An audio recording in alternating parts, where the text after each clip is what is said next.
Kembali lagi, tentu saja kami dia masih bersama dengan Pak Mahfud MD yang kali ini juga ditemani oleh Direktur Politeknik Negeri Jakarta, Pak Abdillah. Apa kabar, Pak? Baik, alhamdulillah. Ini tadi sudah selesai ya kuliah umumnya, Bapak mengisi kuliah umum di sini, apa rasanya, Pak?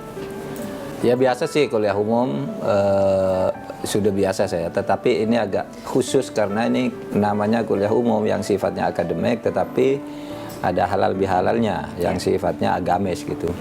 Jadi mencampurkan antara bagaimana akademi sebagai kegiatan keilmuan dan agama sebagai kerohanian, siraman rohani, itu satu pengalaman yang unik juga. Ya, betul. Tetapi ya sudah sering sih ketemu orang banyak gitu. Betul. Alhamdulillah. Nah, Pak Abdillah sendiri melakukan kegiatan di Politeknik Negeri Jakarta seperti sekarang kuliah umum, itu seberapa sering dilakukannya?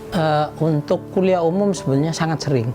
Ya, untuk kuliah umum sekaligus halal bihalal memang setahun sekali. Betul. Ya, dan pada saat ini saya merasa terima kasih sekali karena kesediaan Prof. Mahfud yang sedemikian padat acaranya, namun beliau bersedia untuk hadir di Politeknik Jakarta ini.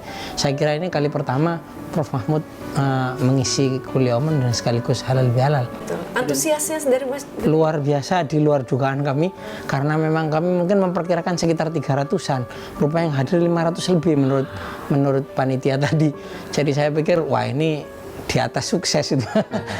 Terus terang aja kami merasa senang sekali bahwa memang yang kami undang sebenarnya para dosen, kemudian para karyawan dan perwakilan mahasiswa. Jadi ini belum sampai seluruh mahasiswa, hanya BEM, MPM dan himpunan mahasiswa jurusan. Perwakilannya ya. Berarti tadi tema yang diangkat apa, Pak?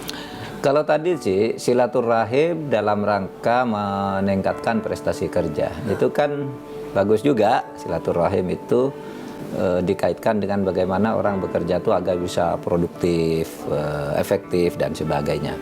Dan itu tadi yang saya ramu di dalam. Tetapi saya sebenarnya juga menekankan hal lain, bagaimana filsafat ilmu di dalam Islam yang harus dikembangkan di Indonesia itu ada pilar-pilarnya sendiri yang itu harus diikuti gitu.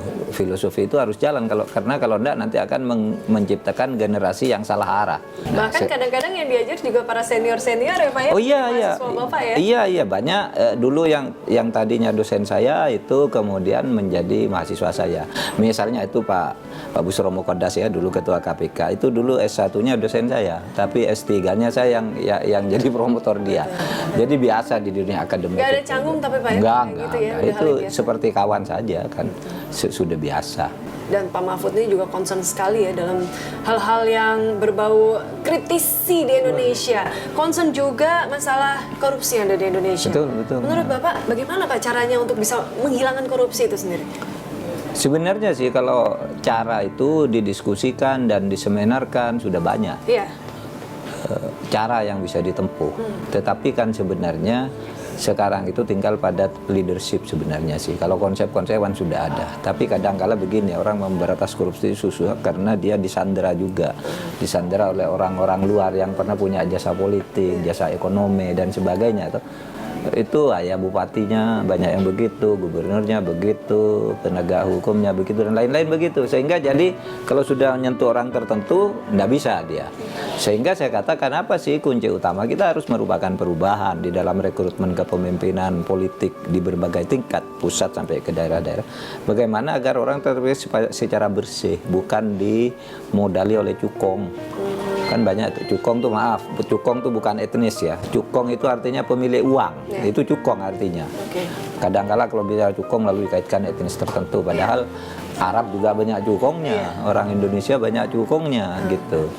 Di mana-mana cukong. Nah, sekarang politik kita itu banyak di backup oleh cukong yang kemudian menagih janji politik, menagih agar ini tidak dihukum, agar saya diberi fasilitas ini dan sebagainya. Akhirnya apa? Akhirnya sulit memberantas korupsi itu.